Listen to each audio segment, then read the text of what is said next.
समय की बात है। किसी गांव में दीनू नाम का आदमी अपनी पत्नी और 2 बच्चों के साथ रहता था। दीनू गांव के सेठ किशोरीलाल के पास नौकरी करता था। किशोरीलाल के पास बहुत सी पालतू बकरियां थी, जिनमें से एक बकरी गर्भवती थी। बकरी ने जिन बच्चों को जन्म दिया, उनमें से एक बच्चा बहुत ही कमजोर पैदा हुआ। वो अक्सर बीमार रहता था।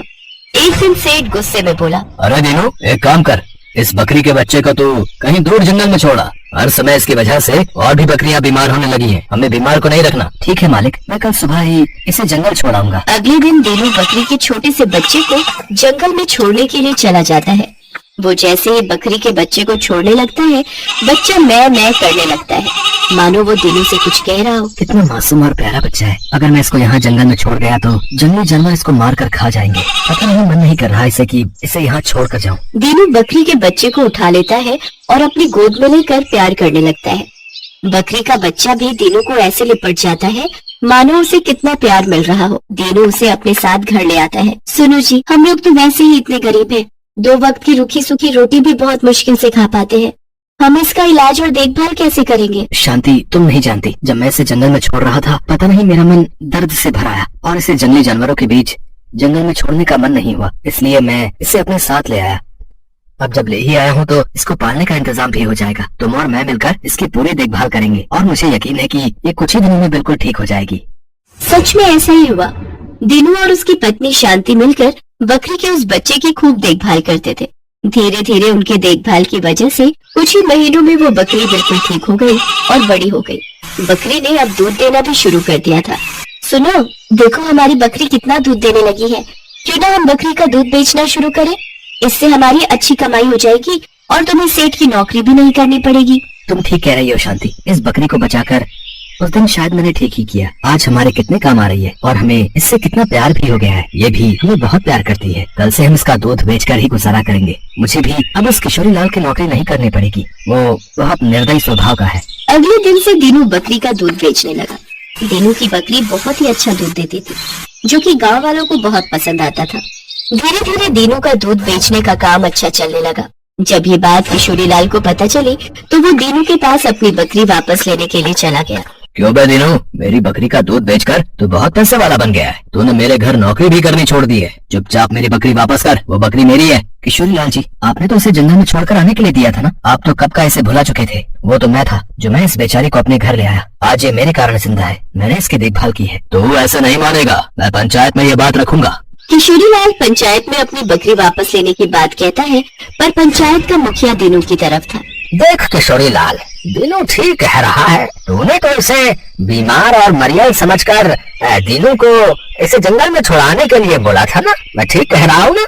है भाई, वो तो दीनू ने ही इसकी देखभाल करके इसे पाल पोस कर बड़ा किया है। अब इस बकरी पर दीनू का हक है। मुझे कोई और रास्ता ढूंढना पड़ेगा। इस बकरी को तो मैं हथिया कर ही रहूंगा। किशोरीलाल गुस्से में वहाँ से चला जाता है और उसी रात लड़कों को कहकर बकरी को उठवा लेता है। चुपचाप इस बकरी को यहाँ बांध दो, ये यहीं रहेगी। मैं भी देखता हूँ कौन इसे यहाँ से लेकर जाता है। किशोरीलाल बकरी को अपने पास ही रख लेता है। सुनो जी, चलो हम सेठ के घर जाकर अपनी बकरी वापस ले आते हैं। वो कैसे हमारी बकरी को चुरा कर ले गया? उसकी इतनी हिम्मत? शांति, मुझे भगवान पर पूरा भरोसा है। वो हमारे साथ कुछ गलत नहीं होने देंगे। मैं जानता हूँ हमारी बकरी हमारे बिना नहीं रह सकती। वो हमारे पास लौटकर जरूर आएगी। किशोरीलाल के नौकर परेशान हो गए। बकरी बिल्कुल भी दूध नहीं दे रही थी और न ही कुछ खा पी रही थी। धीरे धीरे बकरी फिर से कमजोर होने लगी और बीमार हो गई। अरे, किस बीमार को उठा कर ले आए? इसे तो वापस उसी दीनू के पास छोड़ाओ। ये बीमार और कमजोर बकरी अगर मेरे पास रहेगी तो बाकी के जानवर भी बीमार हो जाएंगे। इसके पास से कितनी बदबू भी आ रही है। एक काम करो, इसे यहाँ से निकाल कर बाहर फेंक दो। हमें इसकी जरूरत नहीं है। किशोरीलाल के आदमी बकरी को घर के बाहर छोड़ देते हैं। बकरी दीनू के घर का रास्ता जानती थी। वो तो बहुत खुश थी कि वो अपने मालिक के पास वापस जा रही है। दीनू और शांति दोनों आंगन में उदास बैठे थे। तभी उन्हें अपनी बकरी की आवाज आती है और वो खुशी से दौड़ कर देखते हैं। उनके सामने उनकी बकरी खड़ी थी। सुनो जी, हमारी बकरी देखो वापस आ गई है। हे भगवान, किशोरीलाल ने इसकी क्या हालत कर दी। कितनी कमजोर हो गई है। मैंने तुम्हें कहा था किशोरीलाल इसका बिल्कुल भी ध्यान नहीं रखेगा। चिंता मत कर शांति, हमारी बकरी अपने घर आ गई है। अब इसे कोई हमसे नहीं छीन सकता। अब ये हमारे पास ही रहेगी। मैं तो जानता था किशोरीलाल हमारी बकरी को अपने पास नहीं रख सकता। लगता है ये बहुत भूखी है। जाओ तुम इसका खाना ले आओ। न जाने इसने कब से नहीं खाया। अपने घर वापस आकर बकरी बहुत खुश थी। कुछ ही दिनों में वो फिर से बिल्कुल ठीक हो जाती है। कहीं न कहीं अपनों से बिछड़ जाने के कारण वो फिर से कमजोर हो गई थी, पर अपनों से मिलने के बाद फिर ठीक हो गई। उस दिन से वो बकरी दीनू और शांति के पास ही रहने लगी। अपनी बकरी को पाकर दीनू और शांति बहुत खुश थे। सेठ किशोरीलाल भी समझ गया था कि वो बकरी उसके पास नहीं रह सकती, वो सिर्फ दीनू और शांति के पास ही खुश रहेगी। उर्मिला माधोपुर गांव में रहती थी। उसके पास पारो नाम की एक पालतू गाय थी। पारो उर्मिला के साथ पिछले कई सालों से है। पति के देहांत के बाद इसी गाय के सहारे उर्मिला ने अपने परिवार को चलाया। उसकी गाय का दूध पूरे गांव में मशहूर था। गांव के सभी लोग उर्मिला से ही दूध लेते थे। उर्मिला का बेटा शहर में पढ़ता था। वहीं उसे पूनम नाम की एक लड़की से प्यार हो गया और उसने अपनी माँ को बिना बताए पूनम से मंदिर में शादी कर ली। आज वो गांव वापस आने वाला था।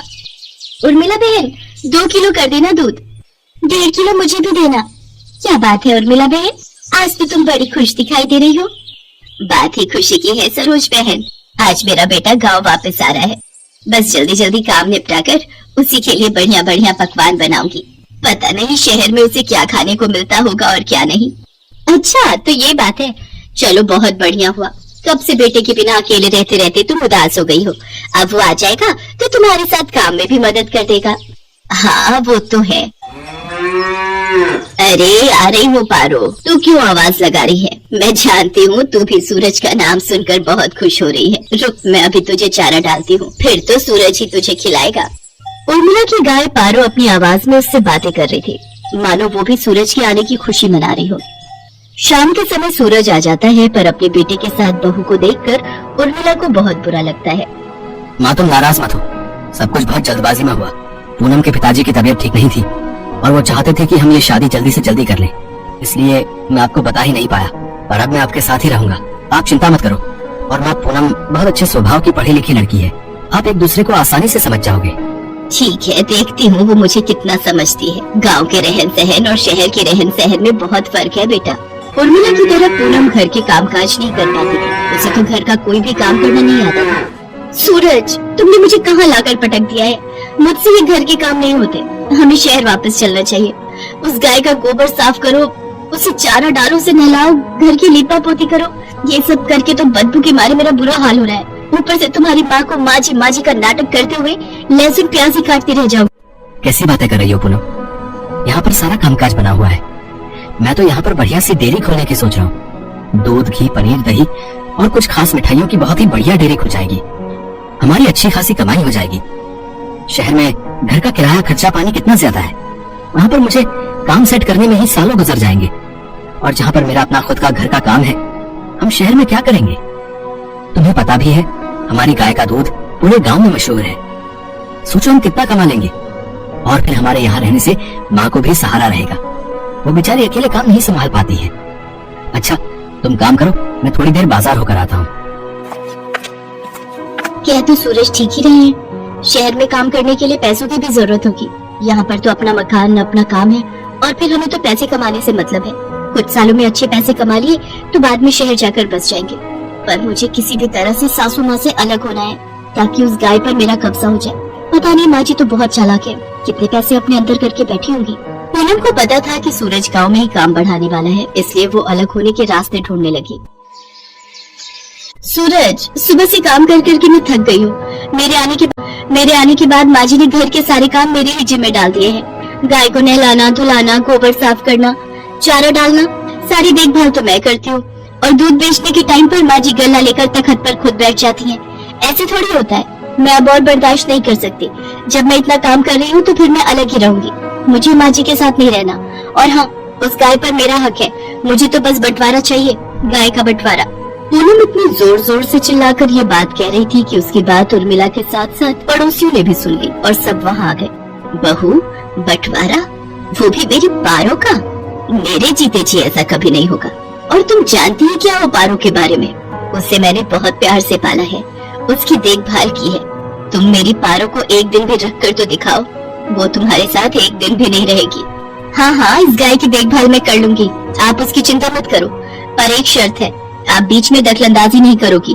मैं जैसी मर्जी गाय की देखभाल करूं, आप उससे दूर रहोगी। सूरज, अगर आज बंटवारा नहीं हुआ तो मैं तुम्हें छोड़कर शहर चली जाऊंगी। माँ, अगर पूनम चाहती है तो आप उसे गाय दे क्यों नहीं देती? उसे एक बार कोशिश करने तो दो।